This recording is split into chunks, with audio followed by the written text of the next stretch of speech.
3장 10절에서 12절 말씀입니다. 디모데후서 3장 10절에서 12절 하나님의 말씀이 이러합니다. 나의 교훈과 행실과 의향과 믿음과 오래 참음과 사랑과 인내와 박해를 받음과 고난과 또한 안디옥과 이고니온과 루스드라에서 당한 일과 어떠한 박해를 받은 것을 네가 과연 보고 알았거니와 주께서 이 모든 것 가운데 나를 건지셨느니라. 무릇 그리스도 예수 안에서 견고하게 살고자 하는 자는 박해를 받으리라. 아멘. 그래서 다시 한번 성도의 삶에 대해서 저희들이 생각해 봅니다. 예수 그리스도를 믿는 성도로서 어떤 삶을 살아야 할지에 대해서 저희들이 본문을 가지고 생각해 보겠습니다. 오늘 본문이 이렇게 시작하죠. 나의로 시작합니다. 나의. 사도 바울, 그죠? 나의. 그래서 뭐라고 말씀하냐면 나의 교훈이라고도 표현합니다. 그러면서 계속해서 이 나의를 수식하고 있는 단어들이 계속해서 나타나는 것이죠. 그래서 10절에 나오면 사실 나의가 계속해서 붙고 있습니다. 나의 교훈, 나의 행실, 나의 의향, 나의 믿음, 나의 오래 참음, 나의 사랑, 나의 인내, 그리고 11절을 통해서 또 뭐라고 표현할 수 있을까요? 나의 박해. 그리고 디모데에게 말을 하는 거죠. 너가 내가 하나님 예수 그리스도의 복음 때문에 박해를 받는 것을 보지 않았느냐라는 식으로 사도는 말씀을 합니다. 그럴 때 사도가 디모데에게 말씀하고 있는 내용이 뭘까요? 계속해서 나의 복음, 나의 행실, 나의 의향, 믿음, 뭐를 말하고 싶은가요? 디모데에게 사도가 말하고 싶은 말이 있다면 이걸 겁니다. 나의 삶을 본받으라는 거죠. 나의 삶을 본받으라는 것입니다. 그래서 사도는 나의라는 단어를 통해서 끊임없이 성도라면 어떤 삶을 살아야 할지를 사도는 말씀합니다. 나를 본받으라고 사도는 말씀하고 있는 것을 저희들이 보게 됩니다. 그럼 여기 단어 하나가 갖고 있는 의미에 대해서 저희들이 좀 생각을 해보겠습니다. 첫 번째로 사도가 디모데에게 본받으라고 하는 말 가운데 어떤 말로 시작하냐면 나의 교훈이라고 표현합니다. 나의 교훈. 그래서 끊임없이 사도가 했던 일 가운데 뭐야? 나의 교훈이 뭘까요? 나의 교훈. 무슨 얘기를 사도가 디모데에게 하고 싶은 걸까요? 내가 지금까지 가르쳤던 내용이 있고 너는 내가 가르쳤던 내용에 대해서 끊임없이 배우고 그리고 내가 가르쳤던 그 교훈을 가지고 가르치라는 내용을 저희들이 알 수 있습니다. 디모데후서를 여러분들과 살펴보면서 끊임없이 사도가 디모데에게 강조했던 내용 가운데 하나가 있다면 뭐예요? 끊임없이 가르치라는 거죠. 가르쳐라. 당연히 사역자로서 그가 해야 됐던 가장 중요한 일이 있다면 가르치는 건데 가르치려면 내용이 있겠죠. 어떤 내용을 가르쳐야 합니다. 그럴 때 사도가 말을 하는 거죠. 나의 교훈을 가르쳐라. 내가 지금까지 가르쳤던 내용을 가르치라고 말씀을 합니다. 자, 그럴 때 이 교훈이라고 하는 이 단어는, 이 헬라어 단어는 참 다른 여러 가지 단어로 번역이 가능합니다. 그래서 첫 번째로 교훈이라는 단어로도 번역이 가능하고요. 지금 제가 여러분들에게 말씀드린 것처럼 가르침이라는 단어로도 번역이 가능합니다. 그래서 여러분들이 혹시 NIV를 갖고 있으면 영어로는 어떻게 번역되냐면 My Teaching으로도 번역이 됩니다. 그래서 교훈, 가르침, 그 다음에 마지막으로 이 단어가 번역이 될 수 있는 단어는 교리라는 단어로도 번역이 가능합니다. 그래서 이 헬라어 하나에 여러 가지 의미가 있는데 하나는 교훈, 가르침, 마지막으로는 교리라는 의미를 갖고 있어요. 그래서 나의 교리, 그러니까 내가 지금까지 가르쳤던 교리를 가르칠 것을 말씀합니다. 그래서 이 아침에 여러분들과 함께 다시 한번 이 교훈 또는 가르침, 교리라는 이 단어에 대해서 여러분들과 함께 좀 생각을 해봤으면 합니다. 자, 그럴 때 어떤 종교도 그 종교가 가르치는 내용이 있습니다. 너무 당연하죠. 어떤 종교나 그 종교가 가르치려고 하는 내용이 있습니다. 그럴 때에 기독교도 다르지 않습니다. 기독교도 분명히 우리에게 가르치고자 하는 내용이 있습니다. 그럴 때 우리는 그 내용을 좀 교리라는 단어로 사용을 하겠습니다. 그래서 제가 한번 사전을 찾아봤어요. 사전을 찾아보니까 사전적 의미의 교리라는 의미가 이런 의미를 갖고 있더라고요. 교리라는 사전적 정의는 이래요. 종교가 갖는 신앙 체계, 신앙 원리다라고 정의를 합니다. 저는 이거 참 맞다고 생각을 합니다. 어떤 종교나 우리가 믿어야 할 체계가 있고 신앙적 원리가 있다는 겁니다. 그럴 때 기독교도 우리가 믿어야 할 내용이 있다면 그 내용을 우리는 뭐라고 좀 이야기하고 싶으냐면 교리다라고 말씀을 하고 싶습니다. 자, 그럴 때 여러분 기독교라는 단어가 어떤 의미를 갖고 있죠? 기독교. 우리가 기독교 여러분들이 이제 뭐 이렇게 어플리케이션을 쓰다 보면 종교란에 보면 뭐 기독교 있으면 여러분 기독교를 쓰잖아요. 그럴 때 기독교라는 단어가 어떤 단어의 합성어죠? 한자어죠, 한자. 여러분 잘 알고 있죠? 기독이라는 단어는 어떤 말이에요? 그리스도라는 한자어입니다. 그래서 그 그리스도를 한자어로 표현하면 뭐야? 기독이라는 단어예요. 그럼 교는 뭐예요? 존교를 뜻할 때 교예요. 그럼 기독교는 뭐예요? 그리스도의 종교라는 의미입니다.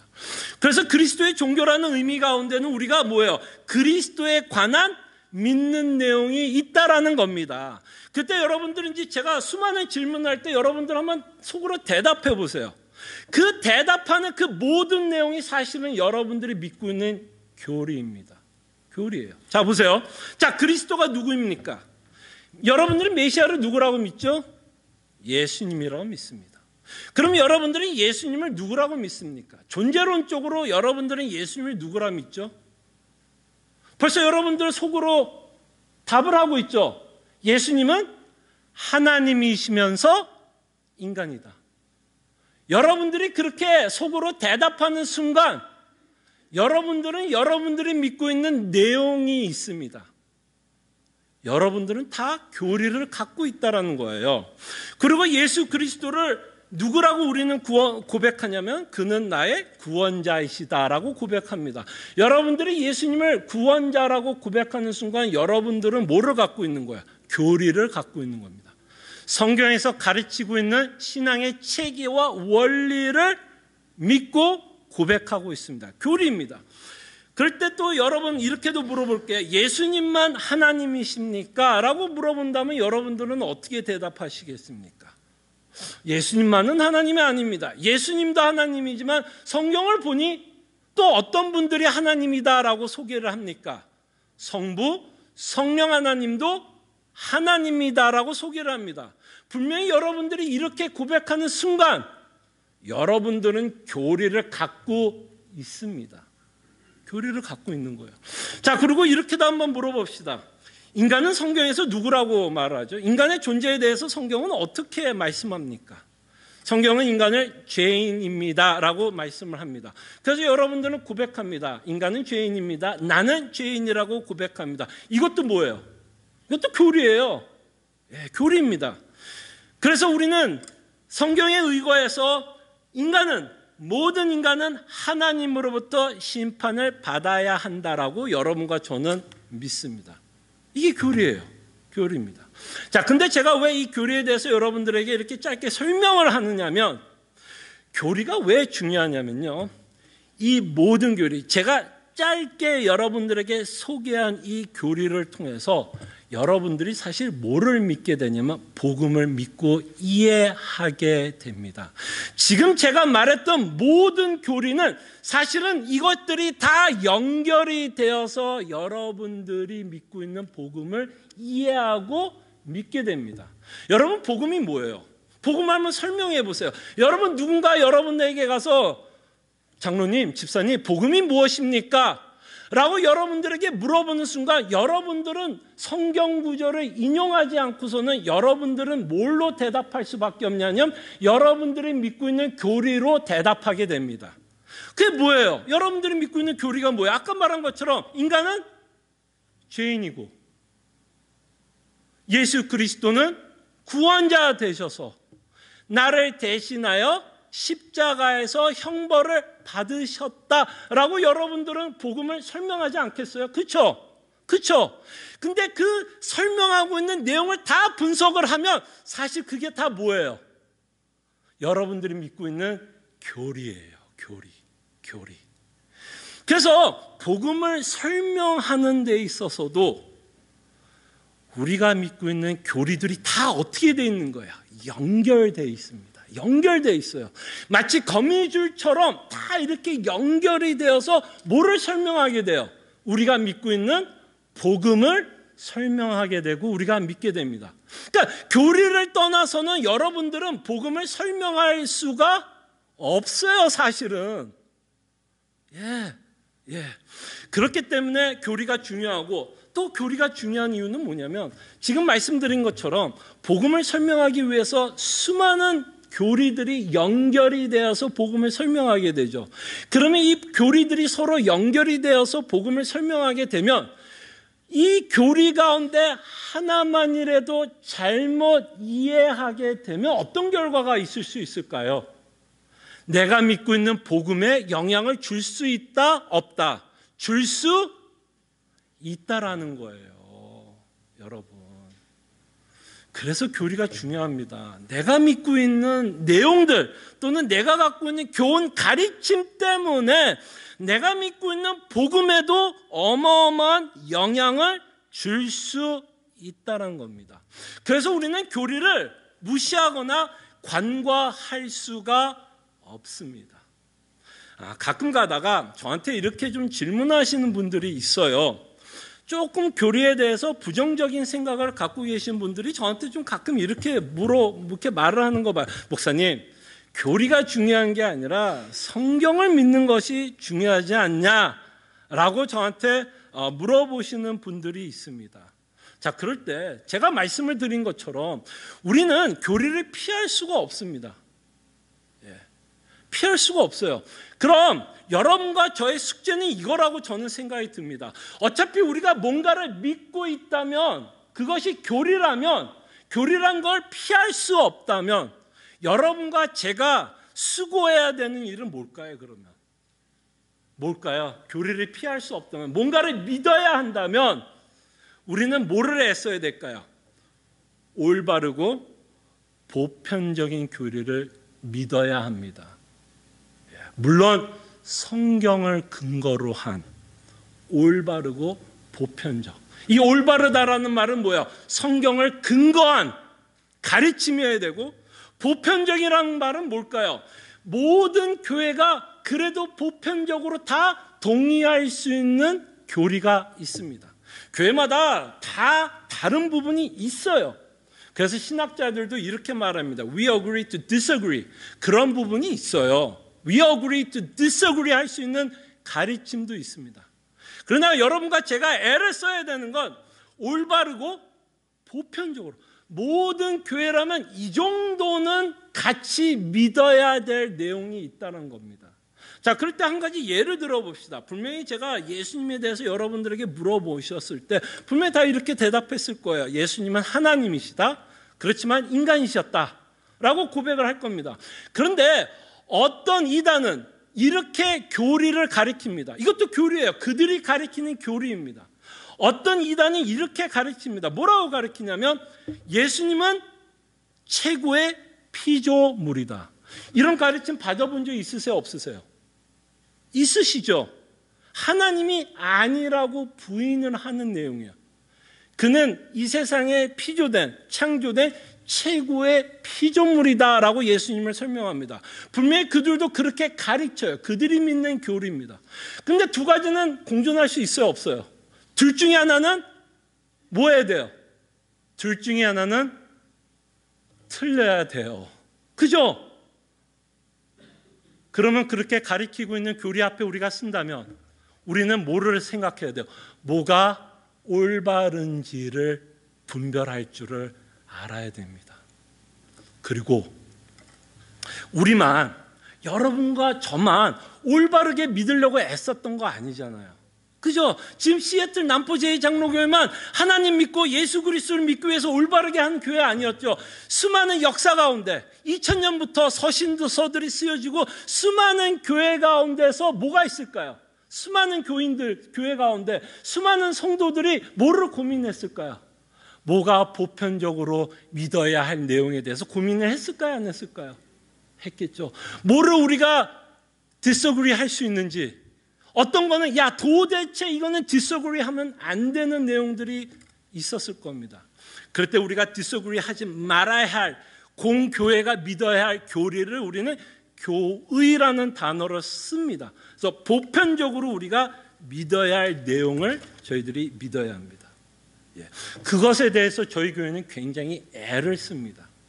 왜냐하면 사도가 디모데에게 그렇게 눈에 권면했던 내용이 뭐예요? 모든 사람들이 디모데의 가르침에 이해를 하고 설득이 되고 순종할까라고 말을 했나요? 아니면 너가 그렇게 가르쳐도 반대가 있을 거고 저항 세력이 있을 거고 너를 힘들게 하는 사람이 있을 거다라고 이야기를 했나요? 어느 쪽이었어요? 분명히 너의 가르침에 반대하는 사람들이 있을 거라는 거죠. 그렇기 때문에 사도가 뭐라는 거야? 나의 교훈을 가르쳐라. 끊임없이 어려운 가운데서 저항이 있을지라도 성경에서 가르치고 있는 올바른 교리를 가르칠 것을 사도는 끊임없이 디모데에게 말씀을 하고, 우리는 올바르고 보편적인 교리에 대한 끊임없는 탐구를 해야 합니다. 그럴 때 여러분, 이 나의 교훈이라고 했을 때 곰곰이 생각해 보세요. 디모데가 사도 바울이 가르쳤던 교훈을 가르치기 위해서 뭐 해야 될까요? 사도가 가르쳤던 걸 배워야, 설득이 되어야 가르칠 거 아니에요. 본인도 무슨 말인지를 모르는데 뭐를 가르치겠어요? 그러니까 사실은 사도가 나의 교훈이라고 사도가 말할 때는 사실은 뭐를 전제를 하는 거냐면 디모데야, 배우라는 겁니다. 끊임없이 배우라는 겁니다. 그럴 때 사도가 말하는 나의 교훈이라고 말할 때는 우리는 끊임없는 학습자의 삶을 살아갑니다. 학습자의 삶을 살아가요. 다시 말씀드리면 우리는 학생으로 살아갑니다. 학생으로. 끊임없이 성경에서 올바르고 보편적으로 가르치고 있는 그 교리에 대해서 끊임없이 배우려 합니다. 말씀에 대한 열정을 갖게 되고, 말씀에 대한 호기심을 갖게 되고, 말씀에 대한 의문점을 갖고 하나님의 말씀을 배우려고 애를 씁니다. 그것에 대해서 사도 바울은 에베소서를 한번 볼게요. 자, 에베소서 3장을 보세요. 3장 17절을 보겠습니다. 주보에는 기록하지 않았는데요. 자, 보세요. 사도가 뭐라고 말씀하는지. 자, 3장 17절에 보면, 자, 믿음으로 말미암아 그리스도께서 너희 마음에 계시게 하시옵고 너희가 사랑 가운데서 뿌리가 박히고 터가 굳어져서 능히 모든 성도와 함께 뭐하고요? 지식에 넘치는 그리스도의 사랑을 뭐 한다고요? 알고. 뭘 얘기하는 걸까요? 사도가. 그 사랑을 뭐 하라는 얘기예요? 계속해서 배워가라는 거죠. 계속해서 깨달아라는 겁니다. 그래서 우리는 신앙생활할 때 enough가 없어요. 왜냐하면 하나님의 사랑은 영원하고 무한하기 때문에 우리는 그의 사랑을 더욱더 알아가게 됩니다. 빌립보서를 보겠습니다. 빌립보서 3장 10절 주보로 보세요. 끊임없이 예수 그리스도의 복음을 알았던 사도는 그 십자가와 부활을 끊임없이 알아가고 싶다라고 고백을 합니다. 자, 빌립보서 3장 10절입니다. 내가 그리스도와 그 부활의 권능과 그 고난의 참여함을 알고자 하여 그의 죽으심을 본바다. 그러니까 사도의 그 열망이 뭐예요? 누구보다도 복음을 잘 알았던 자 아니었을까요? 서신서를 쓰고 있다면 누구보다도 복음을 잘 이해했던 사람이었을 겁니다. 그러나 그는 끊임없이 그리스도의 십자가와 부활의 권능을 알고자 한다라고 말씀합니다. 대사도가 이렇게 고백을 한다면 우리도 어떻게 고백해야 될까요? 그 복음에 대해서, 그 하나님에 대해서, 그 예수님에 대해서, 그 십자가에 대해서, 그 부활에 대해서 나는 더 알고 싶다라는 고백이 나와야 됩니다. 그래서 우리 교회는 정말 복음의 학습자, 교리에 대한 학습자, 끊임없이 말씀이 무엇을 가르치고 있는지를 탐구하고 알아가는 교회가 되어야 합니다. 자, 그런데 사도는 또 이렇게 말씀을 합니다. 나의 교훈이라고 말씀하면서 또 뭐라고 그래? 나의 행실.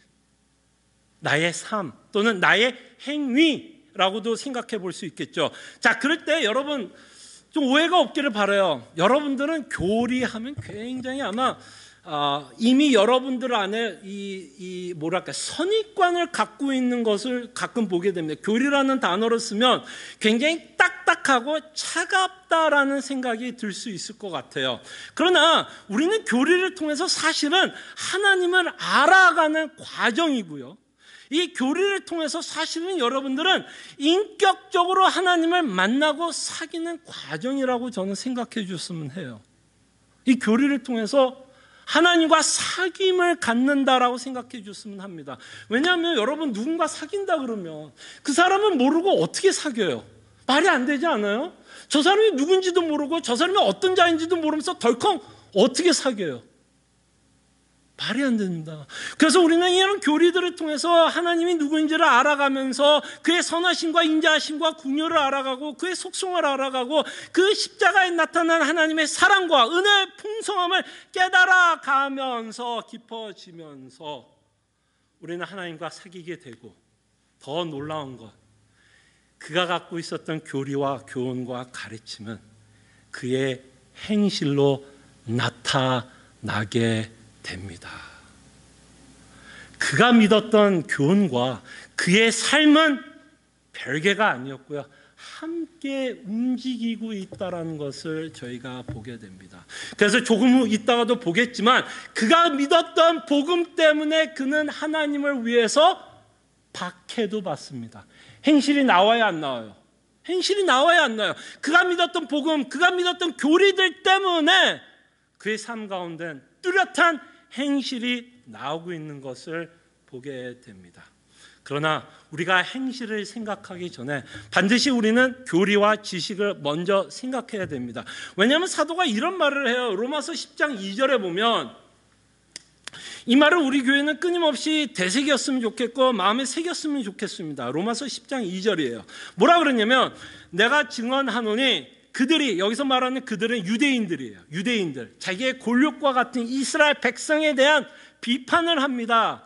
마음 아픈 비판, 정말 그들을 향한 안타까운 마음을 갖고 이런 말을 해요. 내가 증언하노니 그들이 하나님께 열심은 있으나, 열심이 있대요.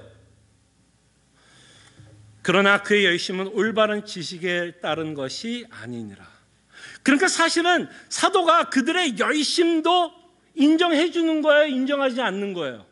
사실은 인정하지 않는 거예요. 종교인처럼 바리새인처럼 어떤 형식, 경건의 모양은 있어 보일지는 몰라도 그들의 행위가 잘못되었다라고 말을 합니다.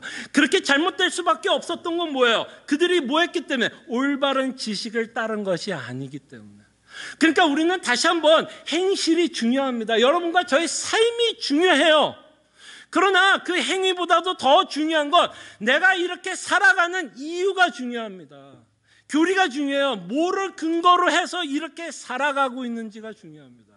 여러분, 이거에 대해서 사도는 자기의 어떤 회고가 들어있다고 생각이 합니다. 로마서 10장 2절은 자기를 회고하고 있다고 생각이 듭니다.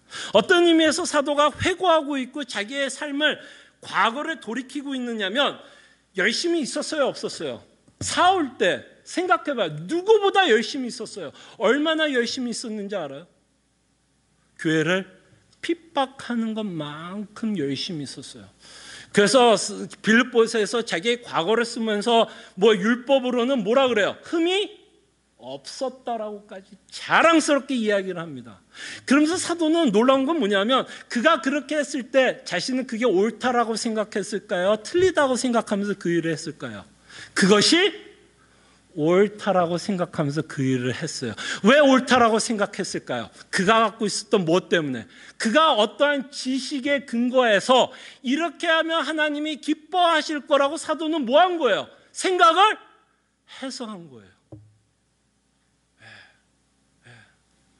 그렇기 때문에 우리는 행실이 중요하고 삶이 중요한 건 너무너무나 맞지만 우리가 어떠한 삶을 살아가는 모습 가운데 우리가 정말 올바른 지식, 정말 올바르고 보편적으로 믿어야 할 가르침과 교훈 아래서 우리가 삶을 살아가고 있는지는 여러분과 제가 끊임없이 끊임없이 돌아봐야 할 것이라 생각이 듭니다. 그러면서 사도는 또 이렇게 말을 하죠. 나의 의향. 의향이라는 단어는 우리가 잘 쓰지는 않는 단어인 것 같아요. 그래서 의향이라는 단어를 좀 영어 버전에서는 어떻게 해석됐는지를 봤는데요. 영어로는 이렇게 표현했더라고요. purpose. purpose 하니까는 영어도 못하는데 더 와닿더라고요. 그래서 purpose. 뭐야? 목적. 그럼 뭐야? 나의 목적. 그러니까 뭐야? 사도에게 나의 목적을 본받으라는 거죠. 사도가 살았던 목적이 뭘까요? 그의 삶의 목적과 그의 사역의 목적은 언제나 같았어요. 누가 존귀함을 받기를 원했어요? 하나님만이 존귀함을 받기를 원했고 예수 그리스도의 십자가만이 자랑받기를 원했습니다. 이것이 사도의 목적이었어요. 삶의 목표였습니다. 그것을 위해서 그는 열심을 다해서 가르쳤습니다. 복음을 위해서 순종하고 박해까지도 받았습니다. 자, 근데 여기서 우리가 생각해 보기를 원하는 건 정말 하나님만이 존귀하게 드러나기 위해서는요, 예수 그리스도의 십자가만을 자랑하기 위해서는요, 여러분과 제가 저의 세상 가치관이 변해야 됩니다. 여러분과 저는 곰곰이 생각해 보세요. 우리가 가치 있다라는 것을 자랑하게 돼 있어요. 여러분과 저는 되게 단순합니다. 어떻게 보면 내가 가치 있는 것을 자랑하게 돼 있어요. 그래서 내 자녀가 가치 있고 대견스러우면 어떻게 하든 무슨 얘기하고 싶을까요? 무슨 얘기하고 싶어요? 어떻게 하든 여러분 자녀 이야기 하고 싶어요. 그리고 돈이 나에게 가치가 있다고 생각이 들면 어떻게 하든 내가 돈이 있다는 거를 티를 내고 싶어요. 내가 갖고 있는 지식이 가치 있다라고 생각이 들면 내가 어떻게 하든 많은 지식이 있다는 거를 티를 내고 싶어요. 우리는 언제나 내가 가치 있는 것을 자랑하고 싶어 하면서 살아갑니다. 그렇게 예수 그리스도만을 자랑하고 싶고 여러분들이 하려면 우리의 가치관이 변해야 돼요. 여러분과 제 가치관이 변하지 않고서는 절대로 우리는 예수님만을 자랑할 수는 없어요. 예수님도 자랑할 수 있지만 예수님만은 자랑하지 못해요. 그래서 우리는 정말 우리의 세상 가치관이 변해야 되고 예수 그리스도의 십자가가 갖고 있는 가치가 우리 안에 설득이 되어야 됩니다. 그래서 정말 나의 의향, 정말 여러분들이 그리스도만을 자랑하기를 원하고 그리스도 안에서 만족을 얻기 위해서 만족을 얻기를 원한다면 우리의 가치관이 변해야 됩니다. 변해야 됩니다. 그렇지 않고서는 사도가 살았던 인생을 살아가기는 쉽지는 않은 것 같아요. 그러면서 사도는 끊임없이 나의 믿음, 오래 참음, 사랑, 인내를 말씀합니다. 이 단어는 어디에서 여러분들이 많이 봤죠? 이 단어 어디에서 많이 봤어요? 성령의 열매들입니다. 그러니까 사도 인생 가운데서 어떤 열매를 맺기를 원했냐면 성령의 열매를 맺기를 부단히 애를 썼다라는 것을 우리가 보게 됩니다. 그래서 여러분과 저희 삶 가운데서도 끊임없이 맺어야 되는 것이 있다면 뭐예요? 오래 참음과 사랑과 인내입니다. 그럴 때 저는 적용을 하나 했으면 합니다. 어떤 적용을 하고 싶으냐면 분명히 저희 교회에게 제가 강조하는 건 교리예요. 교리가 참 중요합니다. 교리가 참 중요해요. 그런데 이것과도 또 중요한 거는 성령의 열매를 맺는 것도 이것만큼 중요하다라는 겁니다. 그래서 우리는 두 마리의 토끼를 다 잡으려고 합니다. 저는 두 마리의 토끼를 다 잡고 있습니다. 여러분들도 두 마리의 토끼를 다 잡기를 바라요. 한쪽을 선택하는 게 아니라 두 마리의 토끼는 우리는 다 잡아야 됩니다. 성경에서 가르치는 교리도 우리는 고수해야 됩니다. 올바르고 보편적인 교리를 지켜나가야 됩니다. 이거는 교회로서의 사명이라고 저는 생각을 합니다. 그러나 그 교리를 고수하면서도 우리는 끊임없이 그 교리를 어디에다 포장을 하면서 보여줘야 될까요? 어디에다 포장을 해야 될까요? 성령의 열매로 포장해야 될 거라고 생각이 듭니다. 이거는요, either or이 아니에요. 저는 이거를 and라고 생각합니다. 그래서 감히 여러분들에게 권면을 합니다. 교리를 중요하게 생각하시는 분들, 저희 교인들이 있는 거 압니다. 그럴 때 여러분, 교리를 중요하게 생각하시는 분들, 특별히 성령의 열매를 맺기에 힘써 주세요. 여러분들이 설득할 수 있는 방법은 교리뿐만 아니라 정말 여러분 인생 가운데서 풍기고 있는 예수 그리스도의 성령의 열매 때문에, 그 열매 때문에 사람들이 여러분들이 믿고 있는 교리에 대한 호기심을 가질 수 있도록 애를 써주세요. 정답을 말하는 게 아니라 그 정답 가운데 끊임없이 사도가 유대인들을 보면서 긍휼함을 갖고 안타까움을 갖고 그 영혼들이 구원받기를 원하고 잘못된 교리가 있다면 정말 그리스도의 마음을 가지고 고치려고 애썼던 그 마음을 잊지 말아주시기를 바랍니다. 그리고 반대로 삶이 중요하고 행실이 중요하고 성령의 열매를 중요시 생각하시는 분들에게는 올바른 지식아의 생실을 맺는 것도 중요합니다. 올바른 지식에 신경을 써주십시오.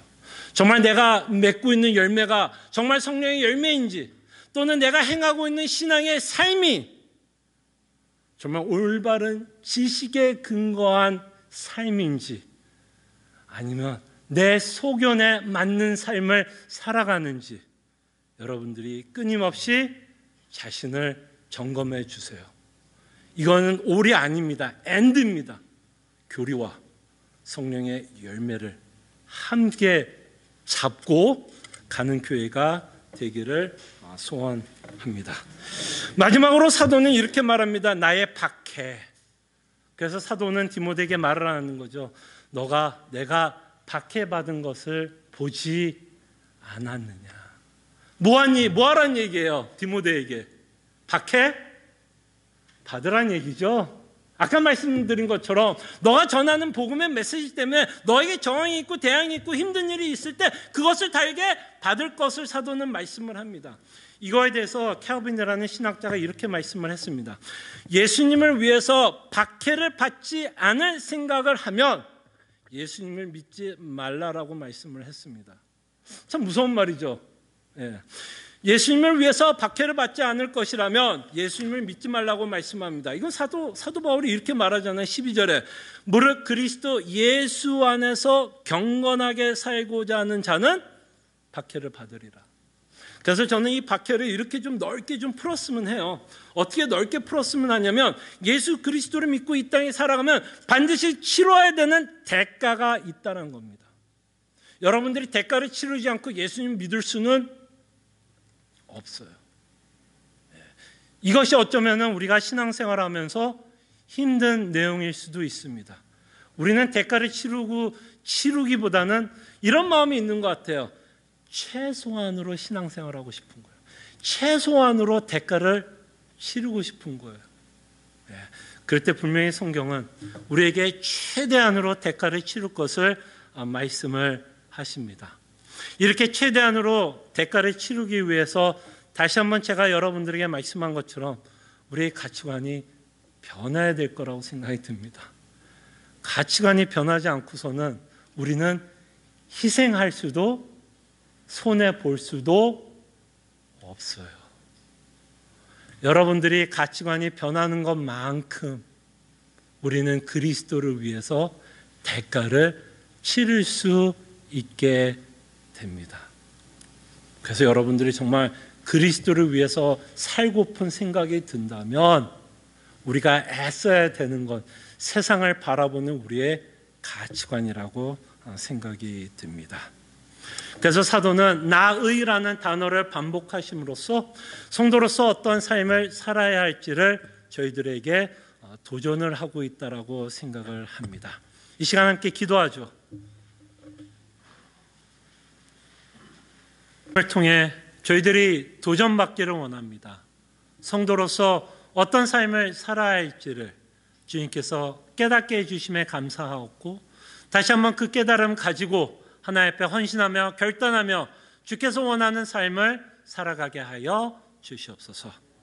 감사하고 살아계신 예수 그리스도 이름으로 기도합나이다. 아멘.